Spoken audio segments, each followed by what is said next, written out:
qui est entrepreneur, notre invité. Voilà. Présenter Kabongo, comment dirais-je, entrepreneur. Bonjour, monsieur Christian. Bonjour. Comment vous allez? Je vais très bien, vous-même. Nicolas Bellé. Ah, Yozo Lucana. Non, c'est pas que Lucas voilà. Disponible. Voilà.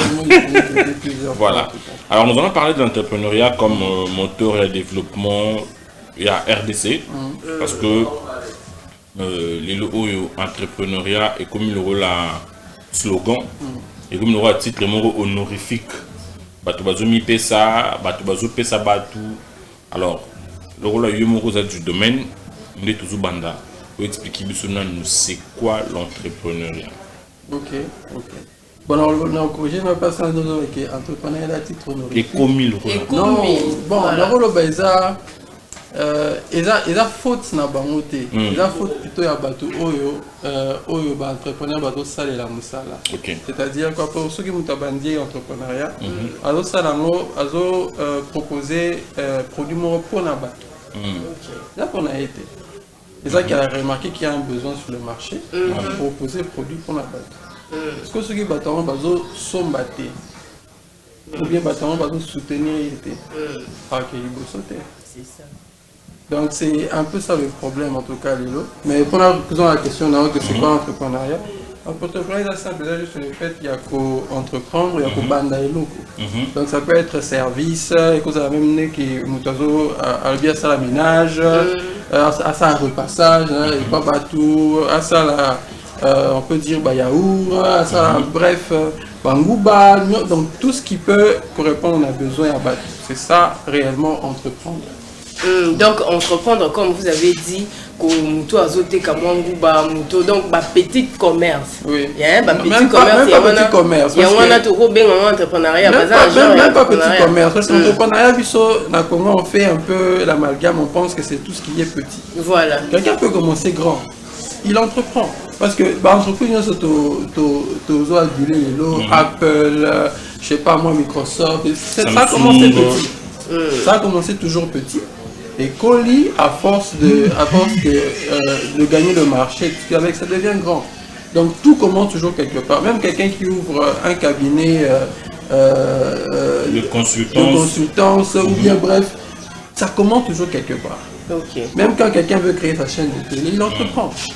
Il a une idée par rapport à tel domaine, il a les moyens qui correspondent à ce domaine-là, il commence à entreprendre. Maintenant, comment commencer? Comment commencer? Il faut déjà avoir une idée, savoir ce que vous voulez, mais mieux encore, il faut avoir une vision. Être entrepreneur, ça veut dire que vous avez une vision à long terme. C'est pas juste une activité de subsistance, c'est un rapport, on attend mon revenu. Ça veut dire que une idée à long terme. Mais si vous avez une idée à long terme, peut-être que vous avez moyen mais il faut commencer quelque part. Il faut commencer avec le peu que tu as, mais en te disant que tu as un objectif. Donc, comme certains disent que des fois il faut viser la lune. Peut-être que ça aura raté l'une ou pas la table à étoile. Donc il faut avoir une idée claire de ce que tu veux faire sur le marché et puis commencer avec les moyens que tu as et au fur et à mesure évoluer par rapport aux obstacles et tout ce qui va avec. Malgré les obstacles, il faut avoir une idée claire. Il faut perdre cible notée. Ozo évoluer petit à petit, ozo esquiver obstacle et aller progressivement. Alors, le Oyo, nani otoko ben la entrepreneur, nani otoko ben entrepreneur. Nani otoko ben entrepreneur, eza mutu nyoso oyo azo sala eloko abandi ko exploiter idée nae, c'est-à-dire à mettre en place une idée, à commercialiser, c'est-à-dire à le client et tout ce qui va avec. C'est pour ça que j'ai dit même à maman, il y a Azoteka, Azo entreprendre. Maintenant, on a réellement entrepreneur, c'est quelqu'un qui a une idée à long terme. Alors, l'idée on est raté que on a gagné un bon. C'est ça la différence entre un entrepreneur. L'idée on est que je veux que na neti maman mapa, je veux que na paie ça va tout mapa, na teke la va mapa. Est-ce que bateau na zolandela on a dit que bateau baso ni mapa ya pouye. à client a une préférence dans le pays, s'adapter par rapport à client. Je comprends. Donc ce qui fait qu'elle ne regarde pas l'argent qui va avec. Parce que quand tu as l'embaume, ça veut dire que c'est que ça va te coûter qu'au produire selon l'exigence de client, mais aussi le prix que au chat sur le marché. Tout ça compte. Parce que quand tu as produit sur le marché, on a cet exemple simple, une voiture Mercedes, ça n'a pas le même prix qu'une Toyota, c'est pas le même prix. Mais le client n'a pas basali. Donc, il faut décider côté comme Mercedes, il faut la catégorie de client telle adapter la stratégie par rapport à la client à catégorie telle. Soit une voiture à petite gamme, on dit que le client n'a pas basali. Donc, un entrepreneur, c'est quelqu'un qui a une idée, qui a un produit et qui développe la stratégie pour atteindre l'objectif. Voilà. Quelqu'un qui ne cherche que l'argent, parce que la difficulté est tellement élevée qu'il va décourager, il va s'arrêter en cours de chemin. Ça, c'est en tout cas, donc il n'a pas une vision long terme, il n'a pas une stratégie qu'il met en place pour atteindre visionnaire. Donc pour être un très bon entrepreneur, il faut toujours un projet où il est à long terme. Oui, tu commences aujourd'hui par exemple avec les arachides, tu vas aboutir par exemple avec des maisons qui vont de 5 même au-delà de ça. Voilà, par exemple. C'est ça. Et puis en fait, au commune à maison, la réalité, surtout un exemple à Ngouba, mais au fur et à mesure qu'elle évolue, soit d'obstacles, soit d'opportunités liées à Ngouba. À soit d'opportunités à Bilanga, ou bien une opportunité à développer réseau de fournisseurs, à une opportunité à développer transformation. Donc il travaille sur ça. Au fur et à mesure, il détecte des opportunités et il investit par rapport à ça. Ça, c'est un entrepreneur. C'est comme ça que si on prend l'exemple d'Aliko Dangote, l'homme le plus riche d'Afrique, il a commencé avec quoi? C'était les arachides. Alors, on était quand même et puis après, opportunité. Donc il commence petit à petit, mais il a une vision claire qui lui permet de pouvoir structurer et ordonner, organiser un peu sa vision. Ça, c'est mais sinon, il y a d'autres personnes à entreprendre, mais idée par exemple t-shirt, je m'arrête seulement là. Donc il y a un entrepreneur, non? Oui, bon, entreprendre, oui, d'accord. Mais la vision. Mais il n'a pas la mentalité d'entrepreneur. Pour la mentalité d'entrepreneur, et ça que tout le temps travailler, dans le but, il y a une opportunité, il y a un obstacle. Non, je m'arrête par là. Quelqu'un d'autre va proposer le même produit que toi, peut-être avec la meilleure qualité ou bien de moindre qualité, mais avec une meilleure stratégie de vente. Tu vas disparaître. Donc, il doit être quelqu'un qui sait s'adapter par rapport à sa clientèle, à sa cible des clients. Si tu ne fais pas ça, tu vas disparaître. Par là, je comprends pourquoi l'entreprise congolaise est belée ou me l'a raté. Voilà. Oui, bon, l'entreprise congolaise où elle a raté, c'est vrai qu'il y a un problème de ressources humaines. Ça doit être peut-être l'entrepreneur lui-même ou son équipe. Et deuxièmement, il y a un problème de marché lié aussi à la mentalité des Congolais. Parce que les Congolais, pour la plupart, si on devait être vraiment pragmatique et réaliste, beaucoup des Congolais exigent de la qualité, exigent de la production locale, qui vont entrepreneurs locaux, mais très peu les soutiennent réellement. Très peu le soutiennent réellement par rapport aux différents produits sur le marché. Tel produit sur le marché, on a la consommation. Est-ce qu'il y a un Congolais qui le propose selon les qualités que je veux, je suis obligé d'acheter chez lui? Ça, c'est différent. Donc, parce qu'au moment où on a boué, selon les moyens, il faut commencer avec ce que tu as. Maintenant, tu vas voir que quelqu'un qui a un produit de qualité, qui est local, qui est sur place, mais il n'a pas le même moyen que la multinationale ou le grand entrepreneur étranger qui est sur place, qui sait faire une distribution de masse et tout ce qui va avec. C'est pas la même chose. Mais au moins, tu sais que ce produit existe. Mais tu ne te donnes pas les moyens et l'effort de pouvoir privilégier ça. Parce que ce qu'on ne pas naïf, il ne va pas se développer. Voilà, c'est ça. C'est comme ça que... Aux Aramaka, c'est une critique. Oui, aux Aramaka, c'est une critique. C'est ça le mal. Parce que... Et puis, le marché n'a plus tellement développé. Sous d'autres cieux, vous allez voir que quand on remarque qu'il y a un nouvel entrepreneur sur le marché qui a une idée intéressante, qui peut faire des merveilles, vous allez voir que la grande entreprise va soit venir acheter l'entreprise, soit va venir vouloir entrer dans cette entreprise-là. On prend l'exemple par exemple de WhatsApp. WhatsApp, ça appartenait pas à Facebook, mais il a racheté parce qu'il voulait, il s'est dit non, cette idée est déjà aboutie. Il suffit que j'y mette les moyens, une autre stratégie, ça peut aller très loin. Maintenant, chez nous, c'est pas encore le cas, ce qui fait que beaucoup d'entrepreneurs n'arrivent pas à avancer très rapidement parce que deuxièmement, il y a la mentalité locale en termes de mentalité d'achat et tout ce qui va avec, et deuxièmement, il n'y a pas un marché porteur où les gens se disent que cette idée est très bonne, ça vaut la peine, on s'y met. Donc c'est comme ça que beaucoup d'entrepreneurs se battent vraiment avec cette réalité. Mais est-ce que exactement parce que tant que bolingabo bimisa iloro na bino bolo barati motoro vanda boy Aris nzoté avant nanda kwa zaki na ba projet azaki na ba idée, je veux faire ça et azo garder moye moko et du coup malama ko pour bomonika ka abimisa iloro moko boya komi koteka ainsi de suite, voilà ndenge bobuti ko lobaka et qui n'a pas sauté parce que mon toki ko somba te po olobaki malamu te eloko ozolinga osala. Donc est-ce que pour notre bima du coup pour bima un très bon entrepreneur et il faut pas faire déjà de publicité de ce que vous voulez faire? Oui, là vous avez raison, mais la publicité a un coût.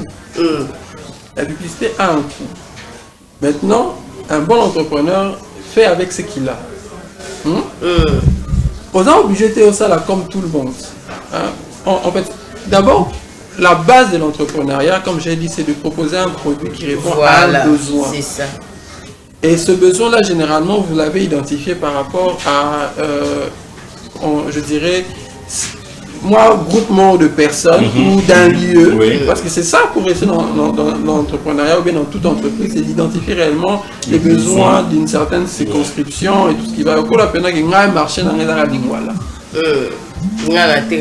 Non, c'est-à-dire que je commence par Lingwala parce que nécessairement ça me limite les frais de transport. Ceux qui font avec ça, pour un côté, dans Gagné, c'est loin, donc il faut qu'il y ait de transport à payer. Mais je me limite à Lingwala parce que j'ai facilement accès à ces gens-là. Comme je ne sais pas faire la publicité pour aller payer dans des chaînes et tout ce qui va avec. Donc c'est identifier le milieu dans lequel je peux travailler et comment les atteindre et tout ce qui va avec. Maintenant, de l'autre côté, c'est ça que l'entrepreneur doit avoir aussi un souci, c'est satisfaire sa clientèle. Parce qu'un client satisfait, c'est un client qui fait ta publicité aussi. Surtout, c'est ça. Et qui peut aussi recommander. Vous voyez? Maintenant, c'est aussi psychologiquement, il faut tenir compte aussi de l'environnement dans lequel on vit. C'est comme j'ai dit au départ, dans l'environnement dans lequel on vit, on a, surtout Kinshasa, on a les clients là, ont une passivité morogouée. Bon, ils ne font généralement pas le premier pas. Il y a un moment là, même si là-bas, supermarché, supermarché parce que c'est beau, c'est propre, on y fait des photos qu'il faut avec, et on se contente de ce que l'on nous donne. Je me contente de ce que on me met sur place, mais je ne suis pas assez exigeant. Moi, l'exigence que j'ai, c'est la beauté et tout ce qui va avec. Je donne un exemple. Ceux qui, par exemple, aujourd'hui, jus de fruits, qui mais dans le supermarché, ce jus de fruits a été fait, je ne sais pas en quel mois, il faut regarder c'est en quel mois ça a été, peut-être c'est une année ou 2 ans en arrière. Ça a parcouru autant de chemin. Tu vas regarder la composition, il y a des additifs, des conservateurs, donc il y a ces chimiques, il y a les élèves sales, ils se tournent. Mais tu peux te contenter de prendre chez la maman qui est juste au coin de ton avenue, acheter les oranges qu'elle vend là. Je sais pas, ça te coûte 500 francs, 200 francs les oranges, tu achètes peut-être une dizaine, ça te fait peut-être 5000 francs par rapport au jus. Le prix c'est peut-être 12 000, 15 000. Tu te presses ça, tu manges. En fait, on n'est plus exigeant. On est place dans un moment on n'est pas exigeant par rapport à la qualité des choses que l'on doit consommer. Vous voyez? Deuxièmement, c'est ça, c'est par rapport au nourriture. Hein. Donc, on se plaît à pouvoir acheter quelque chose qui vient de loin. Je ne dénigre pas, mais simplement, je dis qu'il y a des produits qui sont faits localement, qui gardent toute sa concentration en termes de qualité nutritive, sans additifs. C'est produit à peine. Donc, si on te ken à poto, au moins là qui est en France, et ça n'a pas label, c'est un produit français. C'est-à-dire, c'est un produit de nos fermiers. Donc ça veut dire que c'est derrière, tu peux aller vérifier comment les animaux sont élevés, comment les plantations sont faites. Donc, tu peux vérifier comment on respecte le bio là et tout ce qui passe, c'est valable dans les clairs. ils sont exigeants par rapport à ça parce qu'ils ne veulent pas manger, beaucoup d'additifs qui peut compliquer la santé. Donc ils sont exigeants par rapport à ce qu'ils veulent avoir dans leur assiette. Chez nous, c'est pas le cas, on n'est pas trop exigeant.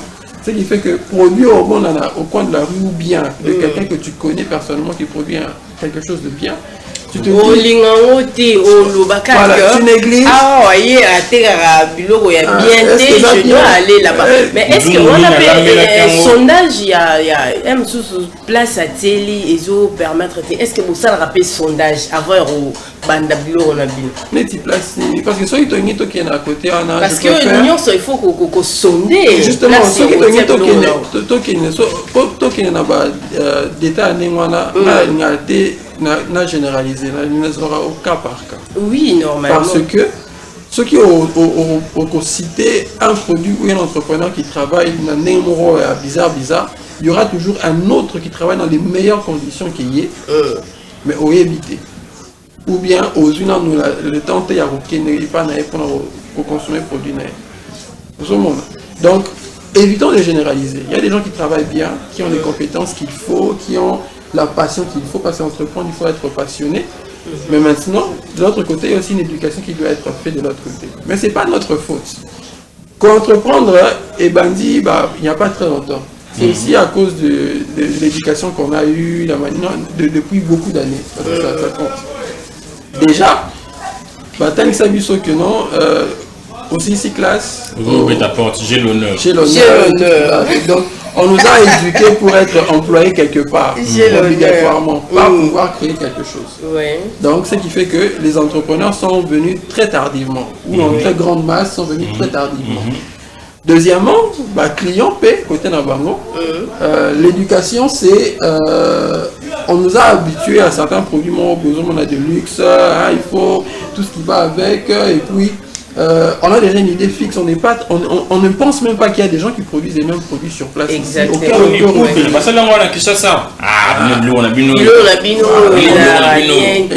Donc, on ne pense pas à cette structure-là qui est locale. La preuve d'ailleurs, au moins que même au niveau de l'État, structures qui sont créées pour booster l'entrepreneuriat et tout ce qui va avec viennent d'être créées il n'y a pas plus de 10 ans. Donc ce sont des choses qu'on est en train d'apprendre, de comment canaliser, comment organiser. Au fur et à mesure, donc il faut aussi tenir compte de ces éléments-là. Voilà. Mais aujourd'hui, c'est d'abord les entrepreneurs qui doivent vraiment faire l'effort. C'est difficile, c'est vrai. Ils doivent faire l'effort de faire connaître leurs produits sur le marché. Voilà. Je pense qu'on doit souffler un peu et ça va nous permettre de revenir et maintenant parler de notre thème qui est l'entrepreneuriat comme moteur du développement. Le papa chéri, j'ai bien un massage, il y a mon donc, bateau bazui, amoureux dessus, bateau bazui, déception, bolingo. Ma gloire mbayo, je pense que Zembo et Salibino bien. On est là, on continue avec monsieur Christian Pandi et toujours peut-être sous il y a entrepreneuriat comme développement, moteur et développement RDC. Est-ce qu'on peut espérer aujourd'hui que l'entrepreneuriat et apporter quelque chose dans le développement, topé et vendre sa économie? Évidemment, l'entrepreneuriat c'est la solution au développement et à RDC. Et ça a toujours été le cas même ailleurs. Parce qu'à Taouzou, pays, on peut prendre des modèles comme la première puissance économique mondiale des États-Unis. Ce sont les entreprises privées. Ce sont les entreprises privées qui font la force des États-Unis. Ce sont eux qui créent de la valeur ajoutée au jour le jour. Dans Ozoka, il y a des endroits comme la Silicon Valley. Donc c'est en fait une manière de pouvoir encourager les personnes à croire au rêve américain. C'est pas simplement de pouvoir travailler dans les entreprises, mais c'est aussi le fait de se dire que tu peux commencer quelque chose et devenir grand demain. Et l'entrepreneuriat, c'est le moteur du développement par excellence que nous, en RDC, nous devons comprendre et nous devons entrer dans ça. Mais est-ce qu'aujourd'hui, avec tout ce qu'il y a dans notre pays, le manque de professionnalisme et dans ce que nous faisons d'abord, on nous le dire ici avant que vous ne fassiez votre entrée, on a un peut-être moi 2-3 personnes engagées. Activité tamboula normalement, mais il ne sait pas professionnaliser. Est-ce que Babylou a pu apporter quelque chose? Voilà, on a développé un peu sur ça. On peut essayer d'être bref. Le problème de l'entrepreneuriat et pas l'Abisso, c'est que nous n'avons pas d'abord compris c'est quoi l'entrepreneuriat. C'est ça. Deuxièmement, nous ne comprenons pas c'est quoi le but de l'entrepreneuriat. Troisièmement, nous ne comprenons pas c'est quoi créer de la richesse. Ok. Très bien. C'est la gouvernement, c'est la voilà. Et surtout, tu as bureau. Exactement. Donc, reprocher à quelqu'un qui a un produit mais pas tellement bien, n'est pas très organisé, peut-être la solution pour naïf. C'est peut-être la solution à son professionnalisme parce que tant que vous avez la compétence, mais est-ce qu'on dit? Non, mais c'est ça le problème. J'y arrive. Comment créer la richesse? Comment créer la richesse? Voilà. Premièrement, on crée la richesse en investissant. Okay. Or, investir, ça veut dire qu'il faut on peut investir de l'argent, de son intelligence ou de son temps. Mais si on devait prendre le nerf de la guerre qui est l'argent, pour pouvoir l'investir, il faut en avoir. Or, pour avoir de l'argent, soit vous avez travaillé quelque part, vous avez de l'argent et vous pouvez économiser de l'argent. Oui. Mais est-ce qu'on a la culture de l'économie, la culture de l'épargne? C'est ça. On l'a pas. Épargne, on l'a passé. Et même sur centrale, ça j'y arrive. Vous avez maintenant la possibilité de comprendre que je dois économiser de l'argent pour faire face au lendemain qui peut me surprendre. Maintenant, vous accumulez par épargne. Épargne, vous pouvez l'investir. Au cas où vous avez la banque, mais la banque paye comme ça, ça ne va pas produire tant que ça. Pour pouvoir gagner de l'argent, il faut investir votre argent dans des activités qui en valent la peine. Donc, au cas où soit tu n'as pas la meilleure idée, mais tu as des personnes qui ont des bonnes idées, tu investis dans leur entreprise. Maintenant, le problème de mon lobby, qu'est-ce qu'Arondima? C'est pas seulement qu'il y ait moi entrepreneur ou promoteur d'entreprise, mais c'est aussi toi, est-ce que vous avez tous la mentalité de savoir travailler en équipe? En collaboration, est-ce qu'on comprend la réalité de ce que c'est des entreprises, les statuts des entreprises, l'actionnariat, investisseurs, parce que nous cherchons à attirer les investisseurs, mais on oublie que les premiers investisseurs, c'est d'abord nous-mêmes. Nous-mêmes, c'est ça. Ton $1, ton $2 que tu as en poche là peut être dans une entreprise qui peut te rapporter de l'argent à long terme, mais est-ce qu'on le fait? Donc, développer une entreprise demande de l'argent. Cet argent peut venir des différents associés. Deuxièmement, ça demande des compétences. Des compétences, ça peut venir des différents associés. Oui. Troisièmement, il faut plutôt vendre, et les ventes viendra de l'environnement dans lequel vous évoluez. Est-ce que les Congolais, nous avons cette latitude ou bien ce désir de pouvoir permettre le développement des entrepreneurs congolais? Monsieur Christian, si vous avez tout le nom, ou bien tout Congolais peut appeler à être entrepreneur? Non. En règle générale, même pas au Congo, même ailleurs, tout le monde ne peut pas être entrepreneur. Koyo Kayo et vous poussez Bissonios tout, bien qu'on est à la télévision. Je vais préciser. Tout le monde n'est pas entrepreneur, mais tout le monde peut être investisseur. Ok. Tout le monde ne peut pas être entrepreneur. Parce que être entrepreneur ou même gestionnaire d'entreprise, ça demande des compétences, ça demande un mental de fou. Donc, si vous avez casté dans la pression, dans le stress, travailler très tard. Donc, toutes ces réalités-là liées à la gestion, si vous avez casté dans la montée, tu ne peux pas être entrepreneur.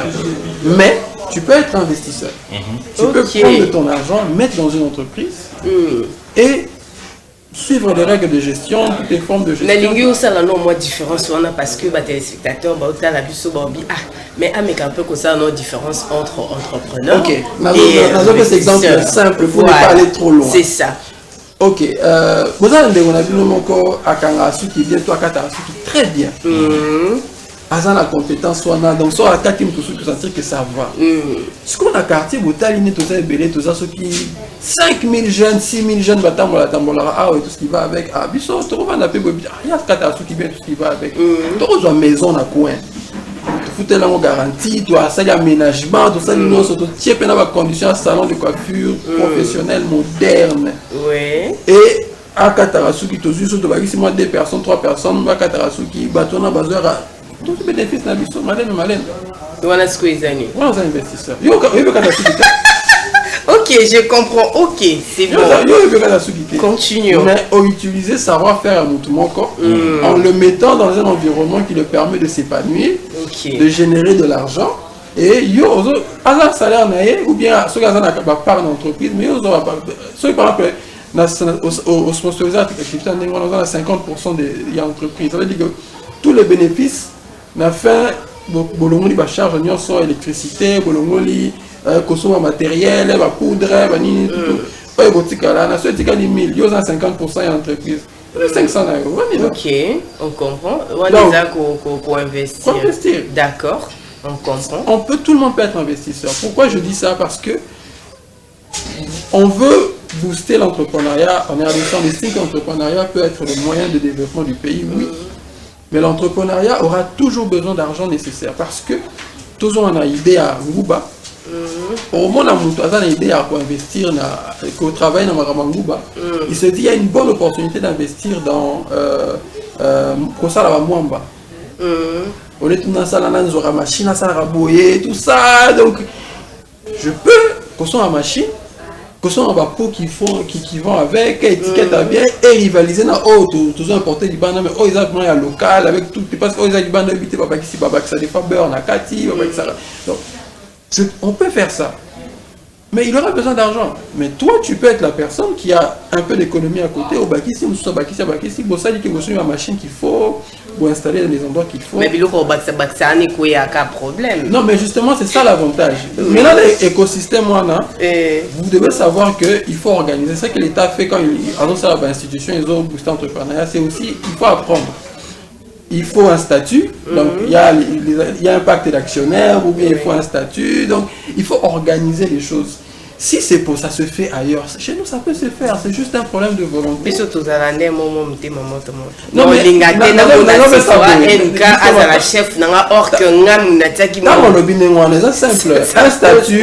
statut, dans un statut, on met comment est-ce qu'on règle les conflits. Voilà. Comment on règle les conflits? Quand c'est exact pour la grande entreprise, entreprise minérale, non, s'il y a un conflit, c'est jugé à Paris ou à Londres ou en RDC. C'est pareil aussi dans des petites entreprises. Vous pouvez mettre comment on gère ici un conflit. Ok, comment les statuts de l'entreprise prévoient la sortie d'un actionnaire, la vente de ses parts et tout ça, c'est faisable. Alors, nous tendons pratiquement vers la fin. Comment le canaliser l'entrepreneuriat pour contribuer réellement au développement Yamboka? Pour canaliser l'entrepreneuriat, c'est Néen a expliqué un peu tout au long, c'est qu'il faut d'abord identifier les entrepreneurs qui ont des services. Deuxièmement, il faut mettre en valeur ces entrepreneurs. C'est-à-dire que si leur produit répond à un besoin qui est identifié, il faut les privilégier. Ça veut dire que dans chaque ménage, si vous estimez que tel produit, tu consommes, vous privilégiez l'achat de ces produits-là. Surtout si la qualité répond, si ça répond dans les normes. Il faut privilégier. C'est la même chose aussi si un entrepreneur a un produit qui répond à un appel, à une offre publique par exemple. Mettez-le en compétition. Appelez-le en premier si son produit correspond aux réels besoins. C'est privilégions d'abord les entrepreneurs locaux avant de penser peut-être à donner à un expat et tout ce qui va avec. L'entrepreneuriat peut diminuer le taux de chômage. Bien sûr. On va dire du Congo. Bien sûr. Je reviens dans l'exemple des arachides qu'on a commencé là. J'ai une entreprise qui transforme, qui fait les pâtes d'arachide, donc on aura besoin d'arachides. Ça veut dire qu'on aura besoin qu'il y ait les champs derrière. Donc pour que nous ayons des producteurs existants, c'est bon, on a pris la quantité, ma casse n'a plus la production. Bon ça, travailler donc tout en mot, travailler car on va produire. Deuxièmement, il faut approvisionnement et tout ce qui va avec, donc transport. Donc pour créer transporteur, porteur, tout ce qui va avec. Aux gens la produit, peut-être il y aura peut-être des gens qui voudront faire la distribution avec toi. Donc c'est plus activité matin, plus besoin en main d'œuvre matin, et plus c'est en train de contribuer. Ça peut aussi arriver, vous avez un projet, vous écrivez, et comme c'est pour le développement, le développement de notre pays, vous écrivez votre projet pour l'entrepreneuriat et vous allez aussi déposer par exemple à la présidence. Ça peut aussi arriver. On le fait déjà. On le fait déjà. Et par là, nous allons parler directement de DRC Club Business. Oui, ok. Ça se passe comment? Le DRC Business Club, c'est un club des entrepreneurs, pas seulement entrepreneurs, mais aussi des experts. Oui. On appelle experts parce qu'ils ont une compétence qu'ils ont acquis, que ce soit dans leur travail en tant qu'avocat, en tant que manager, bref, qui le mettent au service des entrepreneurs qui le désirent. Donc c'est un groupe de personnes qui fédèrent en fait les compétences de chacun pour pouvoir faire aboutir un projet d'entreprise, pour pouvoir faire aboutir une idée. Donc il y a des entrepreneurs dans le groupe qui par exemple sont dans la fiscalité. Donc si j'ai un problème avec les gens de l'État pour les impôts, tout ce qui va avec, je décroche mon téléphone, je dis mon cher, j'ai un problème, viens voir ça, gère ça. Donc ça fait que ça simplifie en fait l'évolution des entreprises. Donc on travaille dans ça. Deuxièmement, l'individualité de chacun fait qu'on peut fédérer les idées. Il y a quelqu'un qui sait par exemple écrire les projets, il sait les faire très bien. Les autres peut-être ont des opportunités, des personnes qui peuvent lui mettre de l'argent. Donc c'est sans cet écosystème en interne que l'on crée qui va avec. Vous êtes entrepreneur. Quelle est votre particularité? Moi personnellement, je suis d'abord entrepreneur, je suis d'abord consultant en stratégie de développement d'entreprise. Donc j'écris des projets, en fait je suis spécialisé dans les business plans. Donc écrire un projet et puis écrire de manière chiffrée, savoir ça va coûter combien et comment on va gagner de l'argent, comment ça va faire rentrer de l'argent. Ça on les écrit. Et deuxièmement aussi, j'ai aussi d'autres structures d'entreprises que je gère. J'ai une entreprise qui travaille dans la production des blocs de glace et une autre qui est dans la production des poissons salés.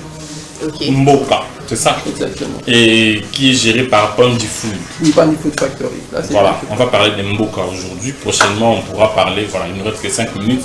Prochainement, on pourra parler de blocs de glace. Comment ça se passe, Mboka? Ça se passe comment? Ça se fait comment? Nous produisons des poissons salés localement, c'est-à-dire nous achetons les poissons frais, à peine pêchés, nous les séchons, mais nous les séchons de manière industrielle. Donc, nous avons du fleuve ou de l'océan? Même du fleuve on peut le faire, mais tout dépend du prix, parce qu'on a des problèmes de prix avec les fournisseurs et tout ce qui va avec, aussi la quantité et tout ce qui va avec. Donc on prend les poissons frais, on les sèche et on les commercialise dans des emballages de 500 grammes. On peut prendre l'échantillon qui est là pour voir. Donc ça par exemple c'est un échantillon. C'est fabriqué ici au Congo. C'est fabriqué ici au Congo de A à Z. Chers téléspectateurs. Donc là c'est les poissons salés faits localement. C'est la même espèce de poisson que vous commandez à l'extérieur. Si je me demande... C'est vous qui avez dit la marque. C'est la marque. Moi, c'est la marque. Non, donc, la mer, comme on dit. Non, pas la mer, c'est ambassade ou couronne. C'est la même espèce de poisson, mais ça, c'est les poissons de la RDC. C'est la même espèce de poisson. Donc, mais le goût est différent. Le goût est différent. Oui, mais tiens, tout parce que pour la rassurer, Bino Geza produit localement. Ok, mais c'est fermé, on allait goûter. Non, mais vous allez préparer. On allait goûter même pour savoir. C'est la même qualité, mais seulement c'est de meilleure qualité que ceux qui sont importés parce que c'est produit localement. Oh, bah, que la Bino Nasso, bah, ça, il y a 2 ans en arrière, tu as rapidement un produit chimique, qui n'a même pas secret dans le Bino peut à produit chimique. Tu es sûr? Je vous dis que nous sommes en RDC. Nous sommes en RDC. Nous sommes en RDC. Nous sommes en RDC. Donc, aux Alama Koki, il y a des quotas là de A à Z, tout ça là. Contrairement à la Bino, on a rare produit. Donc, vous ne connaissez pas même Obate Karana, ils ont peut-être dans la moisissure, les autres pour barater. Donc, nous, on travaille dans ça, on connaît un peu ces secrets liés à la poisson et tout ça. Mais sinon, c'est intéressant, félicitations. En tout cas, chers téléspectateurs, vous avez une idée, vous avez quoi faire. Est-ce que ceux qui ont bandi nous est-ce que regardez notre cher frère,